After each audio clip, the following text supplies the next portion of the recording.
Good afternoon, New York, and the rest of our listeners around the globe. My name is June Stoyer, and I'm the host of the Organic View Radio Show. Our podcast is available on iTunes, Zune, and you can also visit our website at www.theorganicview.com. If you'd like to be on the show or would like to find out about sponsorship opportunities, please contact us at questions@theorganicview.com. Last year, the Flint, Michigan water crisis brought international attention to a very disturbing reality pertaining to drinking water. This crisis also brought attention to alternatives to areas near water sources that have issues with water quality.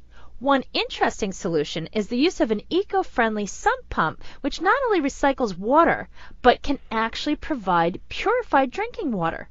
On today's show, my guest is eco-mom and entrepreneur Andrea Hartfelder from Micro-Environmental Control Systems. Andrea is going to talk about her experience living in this type of environment, as well as her solution, which focuses on water conservation and water purity. So I'd like to welcome to the show Andrea Hartfelder. Good afternoon, Andrea, and welcome to the show. Thank you, June. Glad to be here. Andrea, can you share with our listeners a little bit about yourself? Yes, I'm a programmer, and my husband's an electrical engineer, and we have 3 sons. And my husband and I enjoy collaborating on inventing things we can use around the house that are environmentally friendly. Now, when it came to water purity and water conservation, what prompted you to come up with this solution? Could you give a little bit about the story so that our listeners can understand your journey? Well, in our case, there were a variety of things going on. My husband and I are very into buying organic foods, and we buy organic. And we heard that there were a lot of different things in the water that we were drinking every day that could cause us harm, like fluoride, even the fact that there are female hormones in the water that aren't purified by the normal municipal water cleaning processes. So we were looking for better solution to our water. We didn't feel comfortable buying bottled water, for example, because of the plastic and all the environmental issues with bottled water. So we live in an area with high water tables, and we noticed that the water was always running in our basement and going out to the street. And we thought that seemed kind of silly to be wasting all that water. So between the two of us, we came up with this idea that we would at least start using it to water our lawns. And from there, we got with a water quality expert and added a water purification system in our basement, and we used that system as well. And we're pretty much off the grid for water. Now, unfortunately, this crisis that occurred in Flint, Michigan was something that impacted thousands of people, and it could have easily been prevented. Could you share with our listeners what exactly happened? And also, can you talk about some of the steps that could have been taken to prevent this crisis, and also the financial component? Financially, this was a big, big problem to solve. Oh, yeah. We're only about 45 minutes away from Flint, and my husband went to college up there, so we're very familiar with the area. And after the crisis, everybody in all the communities around, every time you went to the grocery store or whatever, you would donate water bottles because we were constantly taking trucks up there because they couldn't even drink the water. But this was a long time in coming and had its roots in so many different things. It's extremely sad, but it could happen anywhere. The bottom line, or the most important part to remember, is that so many lines going from municipal water into people's houses are lead lines. They really didn't stop doing that to the 1980s. So when Flint decided to use their own river water and purify it in their own water treatment plant for a period of time, they were switching from Detroit water to another water source, but the pipes from the new water source weren't going to be ready for a while. So they decided to do it on their own for a while, and they weren't knowledgeable enough, and their plant wasn't up to code enough to really do it effectively, and they made a ton of mistakes. They started off where they didn't disinfect the water enough, and people were getting sick, and they issued boil water alerts. And we believe that there was an awful lot of Legionnaire's disease that started happening, and people started dying up there. So then they started chlorinating the water more to get rid of the disease, and they chlorinated it too much. And then the EPA came out and said, be careful drinking your water, and they issued alerts because the chlorine was so high, it had been to the point where it could cause like a cancer-causing component to it. So then they reduced that. But through this whole period of time, they didn't do a standard procedure, where they added other chemicals that they're supposed to add to municipal water supplies to coat the lining of the pipes so that the pipes don't leach lead or copper into the water. And they didn't do that. So there's all kinds of ways for them to test that, and they did test it, but they didn't know where the lead lines were and where the normal lines were. And they were actually throwing out outliers. They'd find high levels of lead that were so high that they thought their tests were wrong, and they would even throw them out.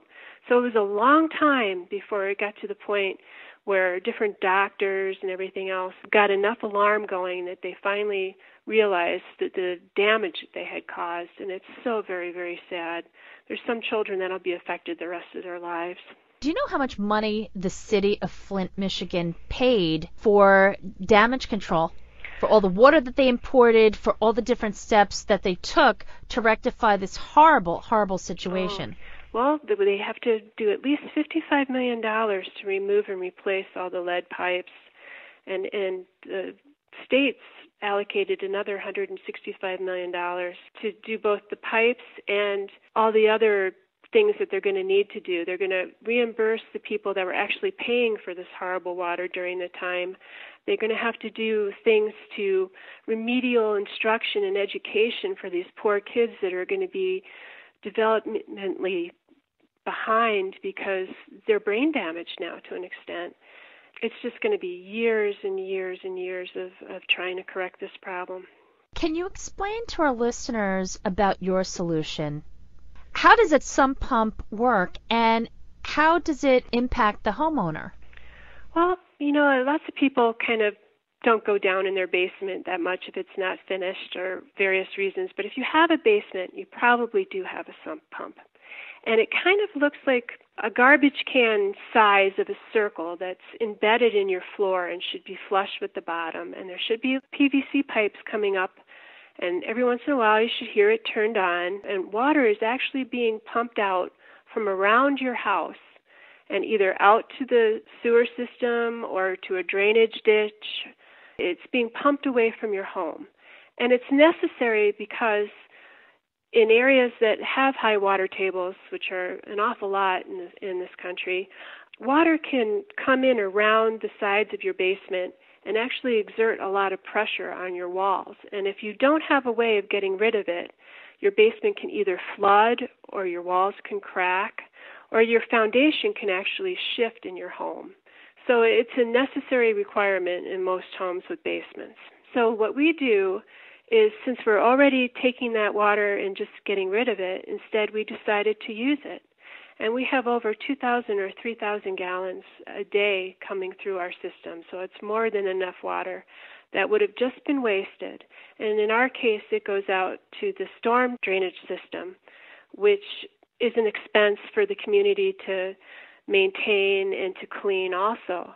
So I'm just saving that water from being wasted, and I'm using the water better. And I just feel it's a better alternative for me personally because the water is cleaner and I have control of the quality, and I can test my own water and I can clean my own water, and I know I'm doing it well. You've actually had your water tested to prove the purity. Could you share some of that information with our listeners? Well, I went to a regular water testing company, and I had my water tested because before I did this, I wanted to make sure that there wasn't anything so hard to clean out of a regular water purification system that my system couldn't handle it. And that wasn't the case. My water in my groundwater is very pure to start with. And in many cases, that's what happens, is the water in the ground is often purer than the water that's in a lake or a stream nearby that has all the runoff from everybody's lawns and fertilizers and dog waste and chemicals from people dumping oil and everything else. So my groundwater was pretty clean to start with. And then I have a very reputable water purification process that involves ultraviolet light to clean germs and I have charcoal filters, and I have other kinds of filters that the water's going through. So, and then in the end, I use reverse osmosis in my kitchen. So by the time I'm done with all that, my water is cleaner than the Detroit city water that I was getting before. Thank you. Could you talk about how this impacts homeowners who do spend money watering their lawns? I know that this is a very effective way of recycling water that's actually quite pure to irrigate lawn systems. Right. Well, that would be the cheapest and probably the easiest part of my little invention to implement in your own home. I have a half-acre piece of property, and we figure we water our lawn about 40 times a summer. And it ends up being about 2,000 gallons every time that we water the lawn. We pay about $8 for every 750 gallons of water.